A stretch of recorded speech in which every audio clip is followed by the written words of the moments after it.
Buenas noches, sean ustedes bienvenidos a este espacio de conversación de nombre Punto de Fuga. Y bueno, a todo deseo alguna vez le llega un elemento de concreción. Y una de las cosas que yo siempre deseé fue compartir una mesa con un hombre que yo admiro de sobremanera, el doctor Leonardo Curcio. ¿Cómo está, mi querido doctor? Maestro, estoy feliz de estar con usted y pues toda mi gratitud por todo lo que me ha enseñado. Maestro, qué gusto tenerlo y vámonos al grano. Hay una palabra que era como una maldición. La gente lo escondía. Eso no podía salir a la luz pública. La palabra suicidio. Que se mencionara en las familias, el hijo de fulano se suicidó, era oscurecer a la familia. Lo escondían. Ahora, ¿qué sucede, maestro? Nuestra realidad dice, se quitó la vida. Qué bárbaro, qué tormento. Le hemos dado una plataforma de realidad y lo hemos hecho, compañero nuestro, a ese momento terrible de un ser humano, decidir cómo quiere morir. ¿Sí?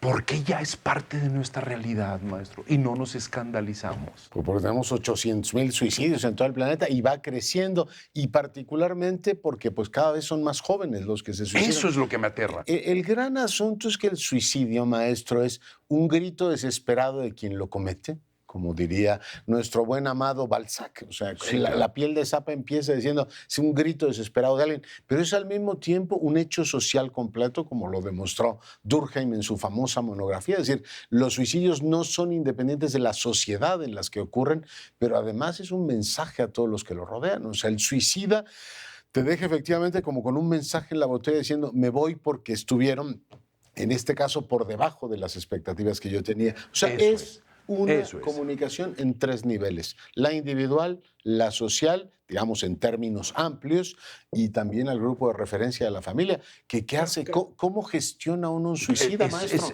Lo más difícil es encontrar una explicación. Kafka decía, el suicida es un grito sin pulmones. O sea, eso es verdad, el eco opaco de las cosas. Siempre hemos pensado que los grandes suicidas de la grandiosidad literaria era por una sensibilidad que los hacía diferentes. No, la sensibilidad es de todos los seres humanos. Voy a poner un ejemplo y luego quiero hacer un paralelismo. Hemingway. Hemingway es el primer personaje de lo que yo llamo la patografía. La patografía es, te invento una biografía, te hago héroe de guerra, te hago cazador de elefantes, te hago playboy, pescador. todo. Él escribe lo prodigioso, son dos cosas para mí, el viejo y el mar, porque es una lucha con la constante, con la existencia.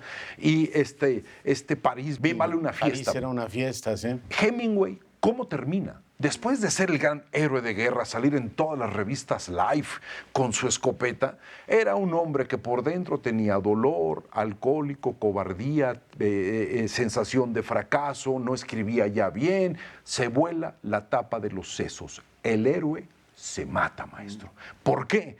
Por no cumplir las expectativas que te provocó la existencia.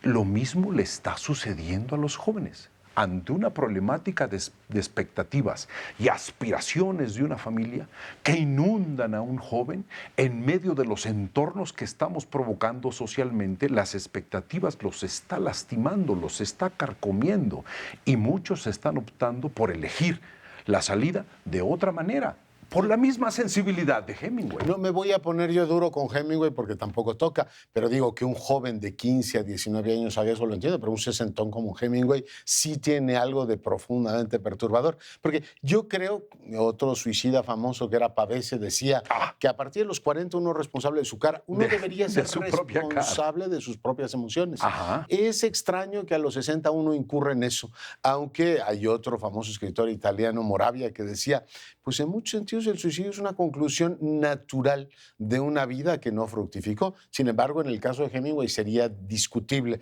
Un hombre que lo tuvo absolutamente todo. Quizá fue tantos personajes al mismo tiempo. Le quisieron hacer tantos personajes O a lo que mejor él no uno cumplía no esa se expectativa. consuela de llegar a cierta edad, ¿no? Esta idea de cómo llevar. Pero ciertamente es contraintuitivo que a los 60 optes por volarte la tapa de los sesos. A los 60 ya está pensando Maestro, en bien morir, maestro. en una salida bien digna, morir. como le llamamos, pero un joven que de repente las expectativas lo inundan. Empieza un proceso que se llama ansiedad anticipatoria. Esta ansiedad anticipatoria te lleva a decir, está la vida por delante, voy a tener tantas cosas, más ahora tan llenos de información que no hay nada que se esconda.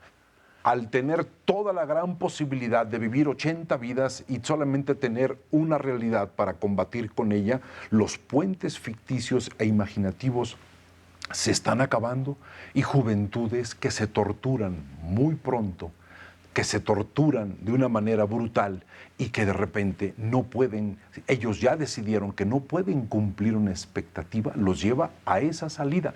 No estamos creando sociedades de bienestar, maestro. No, no lo estamos, y estamos más solos que nunca. Mire, yo veo 3 epidemias paralelas, además de la del COVID. Obviamente el tema de la violencia, que le está pegando a los más jóvenes, y se mueven de manera muy parecida a los homicidios y los suicidios. O sea, es asombroso. Es interesante, se va moviendo de manera paralela. La segunda, esta epidemia de la ligereza que tenemos. O sea, todo el mundo cree que tiene opiniones fundadas sobre absolutamente todos los temas. No, y de pronto te das cuenta que tienes un barniz para explicarte prácticamente todo, empezando por ti mismo. Y la tercera es esta profunda soledad en la que vivimos. O sea, no le hablaré del sentido de pertenencia líquido que algunos mencionan, pero hay pocos asideros que se intenta compensar, maestro, o con fármacos o drogas, depende si es el caso, decir, oiga, deme una pastilla para ser feliz, y le dicen, mire, esas no las venden, ya no están en venta en las farmacias, o que haya un especialista. A ver, yo quiero un psicólogo, un psiquiatra que me arregle mi vida. Y lo que no queda y la claro felicidad es que, oiga, y la química, maestro, no van de la mano. No, y no te resuelve. No hay nadie que te pueda resolver la existencia. Esa epidemia de ligereza y de falta precisamente como de vínculo con estructuras que le den sentido a tu vida son gravísimas. Fíjese, así como Hemingway provoca, vemos esta ansiedad anticipatoria, quiero tener tanto en mi realidad nada más, también están figuras suicidas que son 2 mujeres que yo considero prodigiosas, en tonos distintos, Sylvia Plath y Virginia Woolf.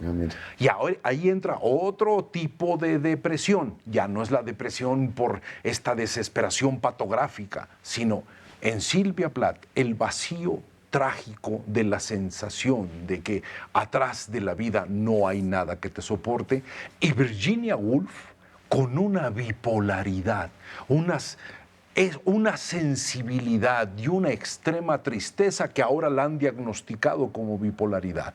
2 tonos muy diferentes, una muerta metida con la cabeza en el horno de gas urbanamente, ¿sí? Y Virginia Woolf tirándose en un río con una bolsa llena de piedras. 2 distintas formas de morir, ¿no? Son 2 formas distintas de la poesía, las 2 provocadas por la sensación de que nuestro aparato psicológico, porque la vida nos dio una razón grandiosa y un débil aparato psicológico, el aparato psicológico se las come, las hace pedazos. La grave conflictiva entre la vida nos dio una gran razón y un muy débil aparato psicológico. ¿Qué dilema pone usted a la audiencia? Maestro, si yo le hubiera hecho caso a mi aparato psicológico, sería un don nadie, un fracasado. Por fortuna me volví cínico y hago lo que puedo. Oiga, ese supongo que es el dilema que le planteó Dios a Adán y Eva, ¿no? Que es mucho más potente que el del árbol del bien y el mal, ¿no? Pues una razón profunda. Y un aparato psicológico. Sí, en el caso de Virginia Woolf también llama la atención, ¿no? 50 suicidarse. ¿No? Sí, claro. Yo insisto mucho en el tema de la edad. Amando profundamente a su esposo. Durkheim nos enseñó que las mujeres son más resistentes y conforme avanzan en la edad, viven más que los hombres. Y que el suicidio es un asunto de jóvenes que no encuentran todavía su camino. En el caso de Plath es como más lógico, ¿no? Porque es esta sensación de vacío. El vacío, punto. No, decir, ese es el gran título de sus gas cosas. Para irme. Pero una mujer todavía treintona, ¿no? Esta sensación de vacío que retrata usted, que es un gran conocedor de la literatura, muy bien, Buzzati, El desierto de los tártaros. Esta idea de que tú estás en la última fortaleza y después no hay nada. O sea, esta sensación de que la vida es algo en donde tú crees que estás en una gran tarea y de pronto te asomas y dices, pues no hay tártaros ni hay nada, es el maldito vacío. Y ese mensaje que nos deja ella, que creo que muere con los 2 hijos, ¿no? Sí, claro.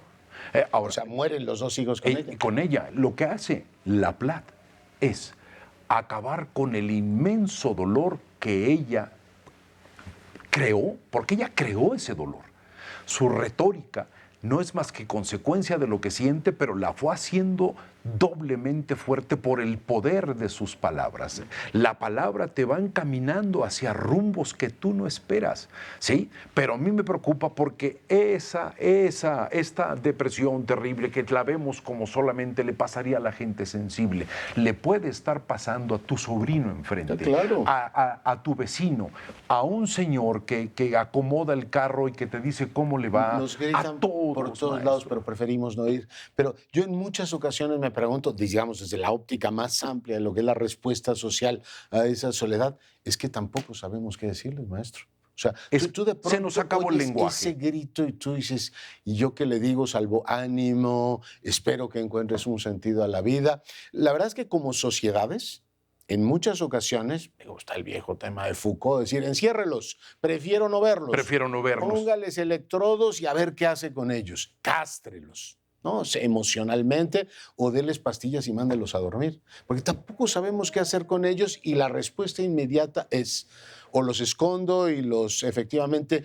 Este secreto. O prefiero no hablar de ello. Que la sociedad mexicana sigue con los temas que tenemos de depresión, de soledad, mandando ese tema al cómodo desván Como, que no es, preferimos como si no hablar fuera de eso. importante. Ahora, en este poco tiempo que nos queda, que nos está suicidando la creatividad, yo le voy a decir una cosa.